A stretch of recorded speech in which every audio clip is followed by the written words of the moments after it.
तो दोस्तों, इससे बड़ा डिजास्टर और इससे बड़ा क्राइसिस आज के टाइम पे कोई और नहीं खड़ा कर सकता जितना अमेरिका ने कर दिया है। तो इस न्यूज़ को जानने से पहले अगर आपने सब्सक्राइब नहीं करा तो आप सब्सक्राइब भी कर सकते हो हमारे चैनल को, क्योंकि बहुत से लोग हमारी वीडियो देखते हैं पर लेकिन उन्होंने सब्सक्राइब नहीं कर रखा। तो जो मैं इस क्राइसिस के बारे में आपको नंबर बताऊंगा ना, आप भी हैरान हो जाओगे इस नंबर को देख के। अमेरिका का जो टोटल कर्ज है वो 34 ट्रिलियन डॉलर से भी पार जा चुका है। जी हाँ, मैं ट्रिलियन में बात कर रहा हूँ, ना कि बिलियन में। तो आप इस चीज से अंदाजा लगा सकते हो कि अभी तक भारत की जो अर्थव्यवस्था है वो 3.8 ट्रिलियन की है और जो अमेरिका का कर्ज है 34 ट्रिलियन के ऊपर है। और अगर आप भारत, चीन और ब्रिटेन की अगर आप जीडीपी को एक साथ मिला लोगे तो जब भी ये 34 ट्रिलियन तक नहीं पहुंच पाएगा। और इन सभी तीनों देशों से ज्यादा का तो यूएस के ऊपर कर्ज हो चुका है आज के टाइम में।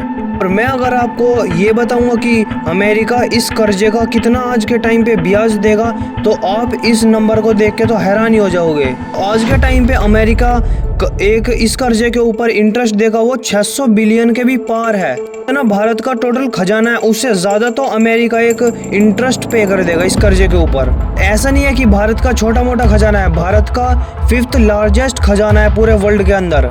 पूरे वर्ल्ड के अंदर 5वां सबसे बड़ा खजाना इंडिया के पास है। अमेरिका की जो कांग्रेस है उन्होंने ये बताया कि 1 साल का ही ब्याज आने वाले कुछ टाइम के बाद इनका 1.2 ट्रिलियन के भी पार जा सकता है। 2032 के बाद अमेरिका हर साल 1.2 ट्रिलियन तो ब्याज ही चुकाएगा इस कर्जे के ऊपर। और 2032 के बाद अमेरिका पता है आपको कितना कर्ज पे करेगा, यानी कि इस कर्जे के ऊपर कितना इंटरेस्ट पे करेगा। इसको तो सुन के आप अपना माथा ही पकड़ लोगे। अमेरिका 8.1 ट्रिलियन तो इसके ऊपर अपना एक ब्याज ही चुकाएगा। आने वाले करीबन 18 सालों के बाद अमेरिका 8.1 ट्रिलियन तो एक ब्याज ही चुकाएगा। और आने वाले 2050 के अंदर इनका जो टोटल कर्जा होगा वो इनकी टोटल जीडीपी का 225% होगा। यानी कि इनका कर्ज इतना ज्यादा बढ़ जाएगा कि आने वाले टाइम के अंदर इनकी टोटल जीडीपी का 225% तो इनका कर्जा ही होगा। और मैं अगर आपको एस्टिमेट लगा के बताऊं कि 2050 तक इनकी जीडीपी कितनी होगी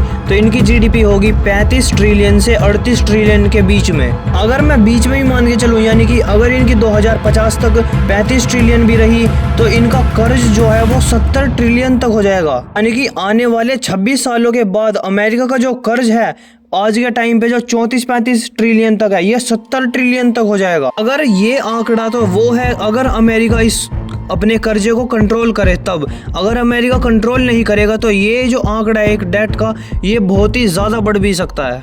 अमेरिका अगर नाकाम हो जाता है इसको कंट्रोल करने के अंदर तो ये 80 ट्रिलियन से भी ज्यादा जा सकता है। अमेरिका अगर अपना नहीं कर्जा चुका पाता है तो एक बहुत ही बड़ा डिजास्टर साबित होगा अमेरिका के लिए। अभी के टाइम पे अमेरिका इस कर्जे को चुकाने के लिए टाल रहा है और भारी मात्रा में डॉलर छाप के जितने भी ब्याज बन रहे हैं वो सभी चुका रहा है। तो इस चीज को 1-2 साल और चला सकते हो पर लेकिन आने वाले टाइम के अंदर आपको अपना जो एक ये इतना बड़ा कर्ज है ये तो चुकाना ही होगा। और अमेरिका अगर सिस्टमेटिक तरीके से अपना जो कर्ज है इसको नहीं चुकाता है तो ये बहुत ही बड़ा डिजास्टर साबित हो सकता है अमेरिका के लिए। और जो अमेरिका आज के टाइम पे ओल्डेस्ट सुपर पावर है वो भी नहीं बच पाएगी इसकी पावर। आज से पहले अमेरिका के ऊपर इतना बड़ा और इतना भारी संकट नहीं आया था कि इतना कर्जा तो अमेरिका के ऊपर वर्ल्ड वॉर 2 के बाद भी नहीं चढ़ा था। जी हाँ, आपने राइट सुना, अमेरिका ने जो इतना ज्यादा खर्चा करा था वर्ल्ड वॉर 2 के अंदर उस टाइम पे भी नहीं चढ़ा था इतना ज्यादा कर्जा। इसीलिए अमेरिका के अंदर मांग ये उठ रही है कि आने वाले इलेक्शन के अंदर इस कर्जे को एक बहुत ही बड़ा मुद्दा बनाया जाए कि जो गवर्नमेंट और जो लीडर है उनके वो इस चीज के ऊपर भी ध्यान दे कि ये कर्जा ना सिर्फ अमेरिका को ले डूबेगा बल्कि जो दूसरे देश हैं उनको भी ले डूबेगा। कि जो वर्ल्ड इकोनॉमी है सभी देशों की वो आपस में कनेक्टेड है और सभी एक दूसरे के साथ बिजनेस करते हैं। में अगर एक देश डूबता है तो और भी देश जो है उनके ऊपर भी इफेक्ट आता है इस चीज का।